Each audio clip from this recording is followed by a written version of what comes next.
Recipe టేబుల్కు స్వాగతం. ఈరోజు టేస్టీగా స్పైసీగా ఉండే ఆంధ్ర కారపొడిని ఎలా తయారు చేయాలో చూద్దాం. ఈ ఆంధ్ర కారపొడి స్పైసీగానే కాదు, రుచిగా కూడా ఉంటుంది. ఈ కారపొడిని వేడివేడి అన్నంతో నెయ్యి వేసుకుని తింటే చాలా రుచిగా ఉంటుంది. కావలసిన పదార్థాలు: ఈ కారపొడి ఇడ్లీలో కన్నా రైస్లోకే బాగుంటుంది. ఎండుమిరపకాయలు 50 గ్రాములు 2 ముక్కలుగా చేసుకుని ఒక పక్కన పెట్టుకోండి. ధనియాలు 50 గ్రాములు, జీలకర్ర 1 table spoon, crystal salt 2 table spoons లేదా సాల్ట్, వెల్లుల్లిపాయ 1, నూనె 2 టేబుల్ స్పూన్స్. కారపొడిని ఎలా ప్రిపేర్ చేసుకోవాలో చూద్దాం. ఒక పాన్లో 2 టేబుల్ స్పూన్స్ ఆయిల్ వేసుకుని ఆయిల్ మొత్తం పాన్ అంతా పట్టేలాగా ఒకసారి రౌండ్గా తిప్పుకోండి. తర్వాత ధనియాలను వేసి ఒక అర నిమిషం పాటు వేయించండి. స్టవ్ సిమ్లో పెట్టి లేదా మీడియం హీట్లో పెట్టి వేయించుకోండి, లేదంటే ధనియాలు మాడిపోతాయి. తర్వాత జీలకర్రను కూడా వేసి మరొక హాఫ్ నిమిషం పాటు వేయించండి.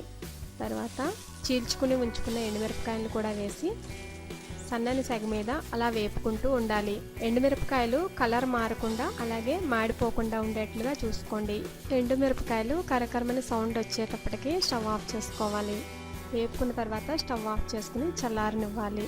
చల్లారిన తర్వాత గ్రైండర్లో కానీ లేదా రోటిలో కానీ వీటిని వేసుకుని బండతో మిక్సీ చేసుకోవాలి. కొంచెం ఉప్పు కూడా వేసుకుని